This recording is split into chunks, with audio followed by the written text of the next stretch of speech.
Thank you to the One Ocean Hub and the Food and Agricultural Organization for organizing this event. I'm pleased to address you today. As we mark UN World Ocean Week, we are reminded of the immense value that oceans bring to humanity and our collective role in ensuring their sustainable future.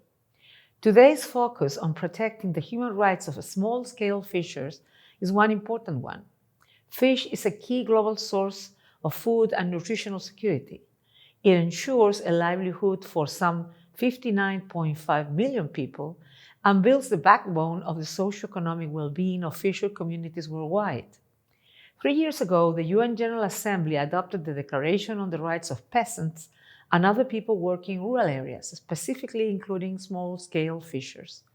Yet, despite this positive step, small-scale fishers and their communities often remain invisible. And climate change, discrimination, and marginalization all intersect to threaten their basic rights. Insecure land tenure, access to water and marine resources, lack of access to healthcare, education, social protection, and adequate food and nutrition, abusive and exploitative working conditions. These are just some of their daily realities. Women fishers in particular bear the brunt of discrimination and marginalization. They comprise half of the global fisheries workforce, yet have less access to resources and services. They are more likely to be excluded from leadership and decision-making positions. Their tasks are often unrecognized and underpaid. They are disproportionately affected by gender-based violence. Their legal rights are threatened in cases of divorce, death, or remarriage of their spouse. And these rights violations extend to impact not only women themselves, but also the well-being and survival of their families and children. Colleagues, climate change, including increased floods and droughts, irregular rainfall, and extreme weather events, poses enormous risks for small-scale fishers. The warming of the oceans and movement of fish stocks has the potential to disrupt economies, displace communities, bring about conflicts, and amplify threats for the regions of the world who rely upon fishing as a vital sector of their economy.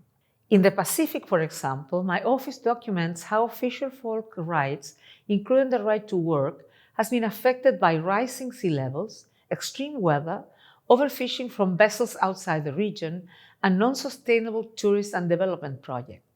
In Africa's Sahel, in the St. Louis region of Senegal, my colleagues have reported that fishermen increasingly have no choice but to seasonally migrate to Mauritania, where fish stocks are less depleted and where there are more work opportunities. Colleagues and friends, international human rights law provides a solid framework to protect the human rights of small-scale fishers. Today, I urge countries to actively implement the Declaration on the Rights of Peasants and other people working in rural areas. We have a unique opportunity to rebalance power relations in the fishing industry by promoting the rights of small-scale fishers and by addressing the discrimination and disadvantage they face. And in implementing the declaration, states and other actors should prioritize those who have been historically marginalized, including older people, youth, children, racial and ethnic minorities, people with disabilities, and women, and take appropriate measures to address their problems. The 2030 Agenda for Sustainable Development is also a key tool to advance the human rights of small-scale fishers. The upcoming high-level political forum, which will focus on sustainable development, Goal 14, among others, as well as the UN Ocean Conference and the negotiations of the post-2020 Global Biodiversity Framework, all offer important opportunities to advance measures and policies that will protect life below water and ensure sustainable use for the benefit of present and future generations. States have a responsibility to reach those who have been left furthest behind and make them protagonists of the most important goals of our generation. To achieve the goals of zero hunger, fighting climate change, and protecting biodiversity, the full and meaningful participation of small-scale fishers must be guaranteed. Small-scale fishers have the right to participate in all decision-making processes that may affect their lives, lands, and livelihoods. A strong and independent organization of small-scale fishers should be respected and supported by states and will be crucial in the achievement of these goals.